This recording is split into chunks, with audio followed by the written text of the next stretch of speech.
Hello friends, कैसे हैं आप। आई होप आप सब अच्छे होंगे, स्वस्थ होंगे और अपने आने वाले एग्जाम की तैयारी जोरों शोरों से कर रहे होंगे। मैं मंजीत कौर और स्वागत है आपका अपने यूट्यूब चैनल जिसका नाम है हेल्प योरसेल्फ। हम कर रहे हैं इंटेलिजेंस की थ्योरी, जिसे हिंदी में कहा जाएगा बुद्धि के सिद्धांत। और हमने इसमें लगभग सारी थ्योरी पढ़ ली है और इसके अलावा एक और थ्योरी है इमोशनल इंटेलिजेंस, जो दी है डैनियल गोलमैन ने। तो इससे रिलेटेड भी कई बार एग्जाम में क्वेश्चन देखने को मिल जाते हैं, तो इस क्वेश्चन को, इस थ्योरी को हम अभी कर लेते हैं ताकि यह पेंडिंग में ना रहे। तो यह थ्योरी है इंटेलिजेंस से रिलेटेड ही, जिसका नाम है इमोशनल इंटेलिजेंस। तो यह थ्योरी दी है गोलमैन ने। गोलमैन कहाँ के रहने वाले हैं ये हम भी जानेंगे। डैनियल, इनका जन्म हुआ था 7 मार्च 1946 में और यह एक रिपोर्टर है, एक जर्नलिस्ट हैं और एक राइटर हैं। और यह किसके लिए लिखते हैं? यह लिखते हैं द न्यूयॉर्क टाइम्स। यह यहाँ के लिए लिखते हैं और इन्होंने एक बुक लिखी थी। उस बुक का क्या नाम है? उस बुक का नाम भी इस थ्योरी के ऊपर ही है। ये थ्योरी इसके बुक के नाम के ऊपर ही बनी है। बुक का नाम है इमोशनल इंटेलिजेंस। यह उनकी बुक है और यह बुक आई थी 1995 में, जिसमें गोलमैन ने इमोशनल यानी कि संवेगात्मक बुद्धि की बारे में चर्चा की थी, यानी कि बुद्धि के बारे में बताया था। उन्होंने कहा था अगर इंसान में आईक्यू लेवल कम है तो काम चलाया जा सकता है, लेकिन अगर आप में EQ यानी कि जैसे हमारा IQ होता है, IQ से क्या होता है, इसकी फुल फॉर्म हमने क्या जानी थी कि IQ निकाला जाता है किसी इंसान का, वैसे ही EQ निकाला जाता है इमोशनल से रिलेटेड।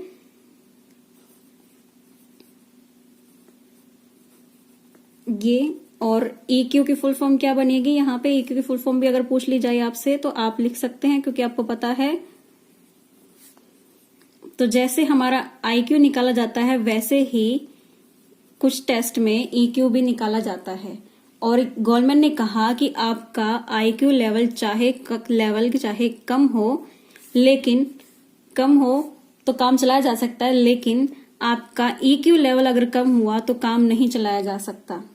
ऐसा क्यों कहा? उन्होंने कहा कि ऐसे बहुत से, आपने भी देखा होगा कि ऐसे बहुत से लोग हैं जो बहुत सी ऊंचाई पे गए हैं, सब कुछ उनके पास है, लेकिन उनके इमोशनल इंटेलिजेंस अच्छी नहीं है। इमोशनल को वो कंट्रोल नहीं कर पाते, अपने आप को मॉनिटर नहीं कर पाते और रिजल्ट में क्या होता है, सुसाइड कर लेते हैं या फिर ऐसी परेशानी से घिर जाते हैं कि वो डिप्रेशन में चले जाते हैं या कुछ और उनको साइकोलॉजिकल डिजीज हो जाती है। तो गोलमैन कहते हैं कि एक इंसान की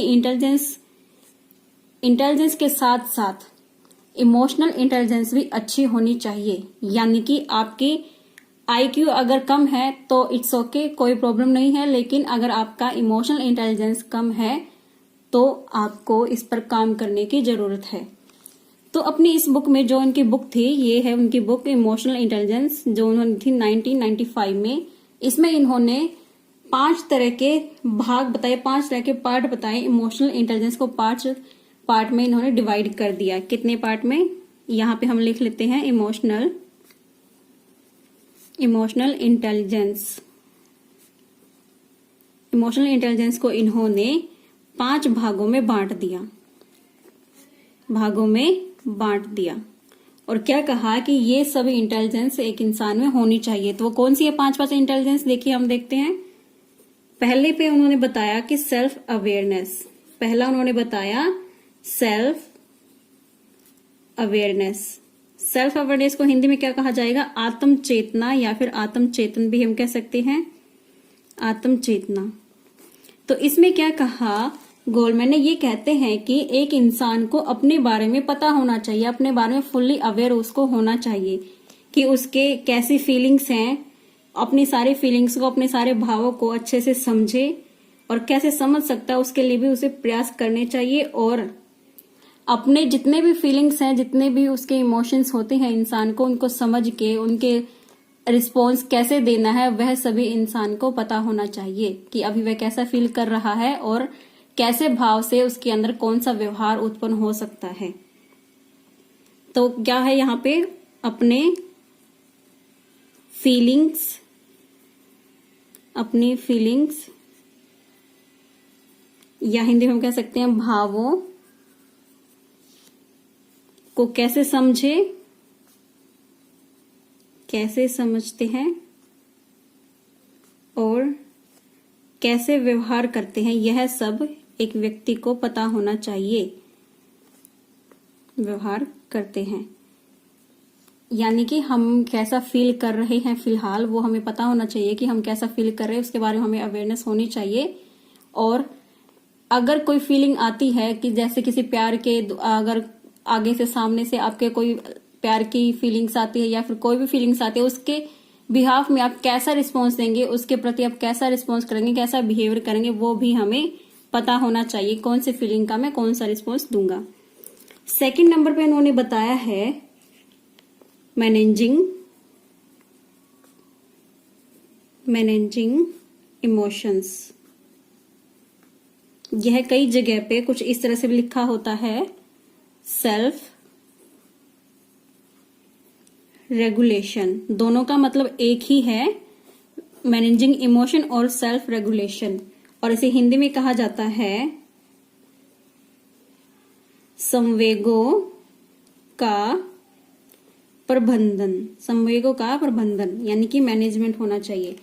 तो गाइस, जो भी हम इमोशन, जो भी हम फीलिंग्स फील कर रहे हैं, लाइक कोई किसी चीज से हम डर रहे हैं, किसी चीज से हमें टेंशन हो रही है, किसी चीज से हमें गुस्सा आ रहा है, या हम बहुत बुरा फील कर रहे हैं, दुख हमें हो रहा है किसी भी ऐसी सिचुएशन के साथ में, तो इन सब से निपटने के लिए, किसी भी पर्टिकुलर सिचुएशन से हमें डर लग रहा है, हमें गुस्सा आ रहा है, या किसी के भी द्वारा हमें कोई भी फीलिंग ऐसी हार रही है, तो उस सिचुएशन में इन सब चीजों से हम कैसे निपटेंगे, वो सब आता है इस पॉइंट में, इस इंटेलिजेंस में, कि इंसान को अपनी हर सिचुएशन में आने वाली समस्याओं से निपटना आना चाहिए, अपने इमोशंस को कंट्रोल करना आना चाहिए। अब लाइक जैसे देख लीजिए कि मान लीजिए आप किसी लव वंस की, किसी भी आपके करीबी रिश्तेदार की, या फिर किसी भी करीबी जो आपका बहुत फ्रेंड हो, कोई भी हो जो आपके बहुत करीब है, आपको पता चलता है कि उसकी डेथ हो गई है या फिर कुछ उसका एक्सीडेंट हो गया है, तो उसमें आप अपने इमोशंस को कंट्रोल करोगे। आपको दुख हो रहा है, आपको टेंशन हो रही है, कहीं से कुछ हो ना जाए,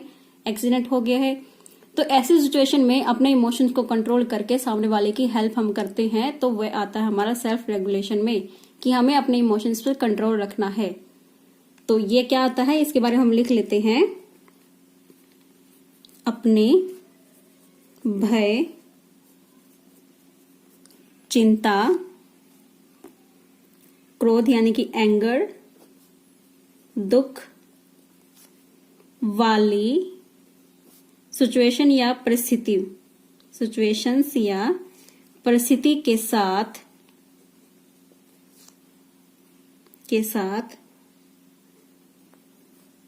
निपटने की विधियां शामिल होती हैं। इसमें निपटने की विधियां शामिल होती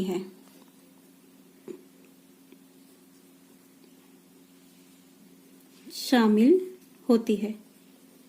तो क्या है इसमें कहा गया, जैसे कि मैंने अभी बताया था कि किसी पर्टिकुलर सिचुएशन से हमें डर लग रहा है या फिर कोई ऐसी चिंता हो रही है, तो वैसी परिस्थिति से हमें कैसे निपटना है, उसके लिए हम क्या स्ट्रेटजी यूज करते हैं, कौन कौन से हम मेथड यूज करते हैं, वह सब आते हैं हमारी मैनेजिंग में। अब किसी सिचुएशन में हमें गुस्सा आ रहा है, एंगर आ रहा है, तो कई लोग क्या करते हैं कि उल्टी काउंटिंग शुरू कर देते हैं, और कुछ लोग क्या करते हैं, हंसने लग जाते हैं, कुछ लंबी लंबी सांसें लेते हैं। तो वो सब क्या कर रहे हैं, वो सब मेथड अपना रहे हैं अपने गुस्से को कंट्रोल करने के लिए। तो ठीक ऐसे ही बहुत सी सिचुएशन आती है हमारे सामने जिनसे हमें ये सब इमोशंस फील होते हैं, ऐसी फीलिंग्स हमारे अंदर आती हैं, तो उनको कंट्रोल करने के लिए हम क्या मेथड यूज करते हैं, कैसे तरीके हम अपनाते हैं, वह सब हमारे आते हैं मैनेजिंग इमोशंस में, यानी कि सेल्फ रेगुलेशन में, कि अपने आप पर हम कैसे अपने आप को रेगुलेट करते हैं, कैसे कंट्रोल में कर रहे हैं। इससे आगे तीसरा पॉइंट हम देखते हैं क्या आता है। थर्ड पॉइंट यहां पर हम हेडिंग डाल लेते हैं, अब लिखेंगे हम थर्ड में क्या कहा गया है, सेल्फ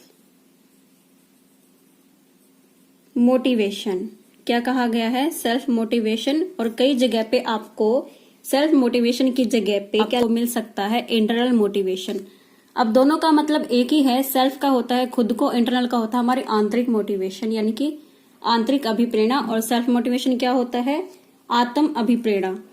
तो इसको पहले अगर हम हिंदी में लिखना चाहें तो हिंदी में भी लिख सकते हैं। इसको कहा जाता है सेल्फ मोटिवेशन को आत्म अभिप्रेरणा, और इंटरनल मोटिवेशन को कहा जाता है आंतरिक अभिप्रेरणा। दोनों का मतलब एक ही होता है, कोई भी हमें घबराने की जरूरत नहीं है। यहाँ पर अगर दोनों में से कोई भी नाम एग्जाम में लिखा आ सकता है तो दोनों का मतलब एक ही होता है, दोनों ही गोल्डमैन की थ्योरी से रिलेटेड हैं। तो इसमें कौन सी इंटेलिजेंस यूज हो रही है, हमारी कौन सी इंटेलिजेंस आ रही है इसमें, जैसा कि यहाँ पे लिखा हुआ है सेल्फ मोटिवेशन, यानी कि खुद को मोटिवेट करना। अब देखिए हमारी लाइफ में काफी ऐसे उतार चढ़ाव आते रहते हैं। लाइफ में कभी एक जैसी लाइफ नहीं रहती, कभी सुख होता है, कभी दुख होता है, तो कभी कैसी परिस्थिति हो जाती है, कभी हमारी बिल्कुल ही ऑपोजिट सिचुएशन हो जाती है जो हमसे कई बार हैंडल भी नहीं हो पाती, काफी मुश्किल हो जाती है। कहने का मतलब है कि काफी मुश्किल हो जाती है। तो ऐसे टाइम में जब जो मुश्किलों का दौर है वो काफी ऊंचा जा रहा है, जो लेवल है डिफिकल्टी सिचुएशन का वो काफी ऊंचा रहा है, तो ऐसे में हमें खुद को मोटिवेट करना चाहिए कि जैसे हमने मूवी देखी थी 3 इडियट, उसमें क्या कहते थे, all is well, all is well, all is well. तो ठीक वैसे ही हम खुद को मोटिवेट करते रहते हैं जो डिफिकल्ट सिचुएशन आती है कि सब ठीक हो जाएगा। खुद को ही हम समझाते रहते हैं कि ये थोड़े ही टाइम का होता है, ये कठिनाई का सफर, जल्दी ही ये सारी मुश्किलें खत्म हो जाएंगी। तो ऐसे ही कहा गया है, गोल्डमैन ने कहा है कि डिफिकल्ट सिचुएशन, जब डिफिकल्टी का लेवल बड़ा हो तो ऐसे में अपने आप को अभिप्रेरित करें, अपने आप को मोटिवेट करें कि yes you can do it, आप इसका सॉल्यूशन कर सकते हैं और आप इससे बहुत जल्दी निकल जाएंगे और यह सिचुएशन बहुत जल्दी खत्म हो जाएगी, सब कुछ ठीक हो जाएगा। इस तरह से हम खुद को सेल्फ मोटिवेट कर सकते हैं। तो इसको अगर हम लिखना चाहें तो क्या लिखेंगे, जब कठिनाई स्तर अधिक हो या फिर ऊंचा हो, अधिक हो या फिर बढ़ जाए या बढ़ जाने के बाद बढ़ जाए, तो अपने आप को अभिप्रेरित करते हैं, अपने आप को अभिप्रेरित करते हैं। अब मान लीजिए आपका कोई एग्जाम है, काफी डिफिकल्ट है, लेकिन आपने ठान लिया है कि आपने वो एग्जाम क्रैक करना है, तो आप क्या करेंगे, आप खुद से मोटिवेट करेंगे खुद को कि हाँ आप कर सकते हैं, you can do it, I can do it, और आप लग जाएंगे तैयारी में। और जब आपने ठान ही लिया तो कौन आपको पीछे रख सकता है, कौन आपको रोक सकता है उस एग्जाम को क्लियर करने के लिए। तो ऐसे ही कहा गया है गोल्डमैन ने ही कि सेल्फ मोटिवेशन यानी कि इंटरनल मोटिवेशन आपके अंदर होना चाहिए कठिनाइयों से जूझने के लिए, लड़ने के लिए। इससे आगे 4th पॉइंट पर हम देखते हैं कि क्या बात कही है इन्होंने। 4th पॉइंट चलिए देखते हैं। तो यह है सिंपैथी विद अदर्स, और कई जगह पे आपको इम्पैथी भी लिखा आ सकता है, इम्पैथी। तो सिंपैथी विद अदर्स क्या होता है, दूसरों से सहानुभूति, दूसरों से सहानुभूति। वैसे तो इन दोनों ही वर्ड में काफी डिफरेंस होता है, सिंपैथी और इम्पैथी में, और लेकिन आपको जितना एग्जाम में आएगा तो सिंपैथी ही लिखा मिलेगा आपको। तो सिंपैथी का यहाँ पे क्या मतलब है कि दूसरे लोगों के दुखों को, उनकी जो डिफिकल्ट सिचुएशंस है उसको आप समझें और उनके दुख का लेवल को समझें और उनको सांत्वना दें, उनके तरफ सहानुभूति आप दिखाएं। तो इसमें क्या कहा गया है, गोल्डमैन ने क्या कहा है, इसमें कहा कि दूसरों की भावनाओं की ओर संवेदनशील होना और उनके सुख दुख को समझना इंसान को आना चाहिए। तो इसको हम क्या लिखेंगे, इससे दूसरों की भावनाओं को भावनाओं की ओर संवेदनशील होना एवं उनके सुख और दुख को समझना या फिर उसका अनुभव करना। एक तरह से वो कहते हैं ना कि खुद जैसा हमारा सुख दुख होता है वैसे ही दूसरे को समझना आना चाहिए। तो सिंपैथी और एम्पैथी क्या कहा गया यहाँ पर? सिंपैथी होता है कि किसी सामने वाले की सिचुएशन को हम समझें कि उसकी इस सिचुएशन में, पर्टिकुलर सिचुएशन में जो दुख की टाइम है, जो 2 घड़ियां है उसकी, जो मुश्किल टाइम है, वैसे सिचुएशन में सामने वाला कैसा फील कर रहा होगा, ऐसे हम खुद के बारे में सोचे कि अगर उसकी जगह पे हम होते तो हम कैसा फील करते। तो ऐसे ही अगर उनकी सिचुएशन को समझकर उनके साथ में अच्छा बिहेवियर करना, वो होता है सिंपैथी विद अदर, यानी कि सामने वाले की सिचुएशन को समझना और उसके अकॉर्डिंग ही उसको बिहेवियर करना। तो इससे आगे देखते हैं हम नंबर 5 पे क्या कहा गया है। नंबर 5 पे इन्होंने लिखा हुआ है गुड रिलेशन या फिर कहीं पर लिखा मिल सकता है आपको सोशल स्किल्स। क्या मिल सकता है? Social skills. गुड रिलेशन यानी कि मधुर संबंध, और सोशल स्किल हो जाएगा आपका सामाजिक कौशल हो जाएंगे। तो इसमें क्या कहा गया है? इसमें कहा गया है कि हम दूसरे लोगों से, जो खुद से अन्य लोग हैं, उनके साथ में कैसा हमारा सहयोग रहता है, कितना हम उनका मान सम्मान करते हैं, कैसे हमारे दोस्त हैं, कैसे हमारे फ्रेंडशिप रिलेशनशिप है। तो ये सारे जो रिलेशन हमारे होते हैं, जो सोसाइटी से रिलेटेड होते हैं, वह सभी आते हैं हमारे सोशल स्किल में, गुड रिलेशन में। और गोलमैन ने कहा है कि जितने अच्छे आपके सोशल स्किल्स होंगे, जितने आपके गुड रिलेशन होंगे, उतना ही आपके लिए बेहतर होगा, उतना ही आपके डिप्रेशन के और सुसाइड के चांसेस बहुत कम रहते हैं।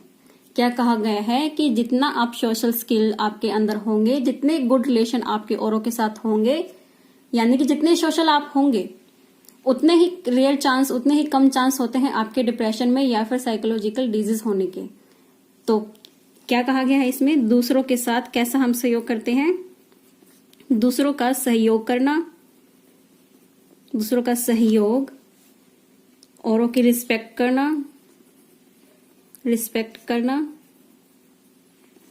और अपने फ्रेंडशिप रिलेशनशिप कैसे हैं आपके, वो सब आते हैं। फ्रेंडशिप रिलेशन कैसे हो? गुड या अच्छे, हम कह सकते हैं गुड फ्रेंडशिप रिलेशन स्थापित करना या इस्टेब्लिश करना। और क्या कहा गया है? जितने सोशल आप होंगे, जितना सोशल होंगे, डिप्रेशन उतना ही कम होगा। कैसे होगा? अब मान लीजिए आपके पास या फिर आपकी लाइफ में कुछ ऐसी डिफिकल्ट सिचुएशन आई है जिससे आप जूझ नहीं पा रहे, जिससे आप जूझ रहे हो, आप निकल नहीं पा रहे हो, या फिर आपको कोई सोल्यूशन मिल नहीं रहा अपने प्रॉब्लम का। तो आपने उस प्रॉब्लम को शेयर किया अपने कुछ फ्रेंड के साथ में। आपने क्या किया? अपनी उस प्रॉब्लम को शेयर किया अपने कुछ फ्रेंड्स के सामने। बेशक आपको उसका सॉल्यूशन उनसे नहीं मिल पाता, लेकिन जैसे कई बार ऐसा भी होता है कि हम किसी को अपनी प्रॉब्लम बता रहे हैं, तो बताते बताते ही अचानक से हमारे माइंड में सॉल्यूशन आ जाता है। और चलो मान लीजिए सॉल्यूशन नहीं भी आता, तो क्या होता है कि हम किसी को अपनी बात बता रहे हैं, तो हम बात बताने के बाद में पूरा अपनी जो दुख है या फिर जो भी अपनी परेशानी है जब बता देते हैं, हम किसी और को शेयर कर लेते हैं, तो ऐसा हमने पाया है कि हमारा मन थोड़ा हल्का हो जाता है, दिल हल्का हो जाता है, हम थोड़ा लो फील करते हैं। तो इसलिए कहा गया है कि गुड रिलेशनशिप होने चाहिए। इससे आपको काफी अच्छा लगता है, काफी बेटर फील करते हैं आप। जब भी कोई मुसीबत आती है, मुश्किल सिचुएशन आती है, तो आपके फ्रेंड्स, आपकी फैमिली, आपके जो अच्छे रिलेशनशिप आपके बने हुए हैं सोसाइटी में, वो आपके हमेशा काम आते हैं। तो यह थी आपकी थ्योरी जिसका नाम था इमोशनल इंटेलिजेंस, और यह दी थी गोलमैन ने। और गोलमैन ने 5 इंटेलिजेंस में बांटा है इमोशनल इंटेलिजेंस को, जिसमें पहला था हमारा नंबर 1, जो इंटेलिजेंस का फर्स्ट पार्ट था, नंबर 1 था सेल्फ अवेयरनेस, जिसमें उन्होंने कहा था कि इंसान को अपने बारे में फुल्ली अवेयर होना चाहिए। सेकंड में उन्होंने लिखा था सेल्फ रेगुलेशन या फिर मैनेजिंग इमोशन, यानी कि हमें अपने संवेगों को, अपने इमोशंस को कंट्रोल में करना आना चाहिए। कहाँ पे कौन सा इमोशन शो करना है और कौन से को हमें कंट्रोल करना है, ये सब हमें आना चाहिए। यानी कि सिचुएशन की डिमांड है वैसा ही इमोशन आगे लेके आना, वैसा ही प्रेजेंट करना। तो ये क्या था हमारा क्वेश्चन, क्या था, सेल्फ रेगुलेशन यानी कि मैनेजिंग इमोशन। नंबर 3 पे उन्होंने कहा था, यहाँ पे है भी हमारा नंबर 3 पे उन्होंने कहा था सेल्फ मॉनिटरिंग या सेल्फ मोटिवेशन। उन्होंने कहा था सेल्फ मोटिवेशन में क्या होता है कि चाहे कितना भी कठिन लेवल हो, कितना भी सिचुएशन डिफिकल्ट हो, अपने आप को मोटिवेट करें। किसी दूसरे का वेट मत करें कि आपको आके शाबाशी देगा कि हाँ तुम अच्छा कर रहे हो, या फिर आपको आके कुछ रिवॉर्ड देगा। नहीं, आप खुद से अपने आप को मोटिवेट करें कि आप सिचुएशन डिफिकल्ट है, कोई दिक्कत नहीं है, अच्छे दिन भी आएंगे, बुरे हैं तो, और आप इनसे निकल जाएंगे। यानी कि टाइम टू टाइम अपने आप को सेल्फ मोटिवेट करते रहे। फिर बात कही है इन्होंने सिंपैथी विद अदर, यानी कि पहले में तो उन्होंने कह दिया कि आप अपने बारे में समझे, आप अपने इमोशंस के बारे में समझे, अपने इमोशंस को कंट्रोल करें, खुद को मोटिवेट भी करें। लेकिन क्या सिर्फ खुद को मोटिवेट करने से हम अपने आप को अच्छे से रख पाएंगे? नहीं, हम क्या करेंगे, हमने खुद को तो अच्छा बना लिया तो हम अपनी सोसाइटी को भी अच्छा बनाएं।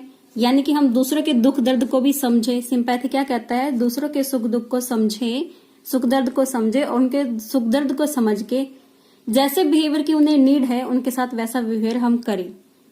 उनको सहानुभूति दें कि कोई बात नहीं, अच्छा टाइम आ जाएगा, दुख का टाइम है, हम आपके साथ में हैं। जब हम किसी को ऐसा कहते हैं कि हम आपके साथ में हैं तो उसको एक कॉन्फिडेंस मिलता है प्रॉब्लम से लड़ने का। बेशक हम उसकी कोई हेल्प ना कर पाए, लेकिन जो इमोशनली हेल्प मिलती है वो बहुत ही सहारा बन जाती है किसी के लिए। फिर लास्ट में उन्होंने कहा है गुड रिलेशन यानी कि सोशल स्किल्स। तो इसमें कहा है कि जिसके सोशल स्किल्स अच्छे होंगे, जिसके रिलेशनशिप अच्छे होंगे, वो इंसान इमोशनली काफी स्ट्रांग हो जाता है और वह अपनी हर परिस्थितियों से लड़ लेता है और अपने आप में एक अच्छा पर्सन बनता है। तो यह थी हमारी थ्योरी इमोशनल इंटेलिजेंस। आपको ये थ्योरी अच्छी लगी है तो प्लीज चैनल को सब्सक्राइब करें, वीडियो को लाइक कीजिए, शेयर कीजिए, और मिलते हैं नेक्स्ट वीडियो में नेक्स्ट थ्योरी के साथ में। देखते हैं अपनी नेक्स्ट थ्योरी कौन सी है। तो गाइज बने रहिए चैनल पर, तब तक के लिए guys bye bye, take care.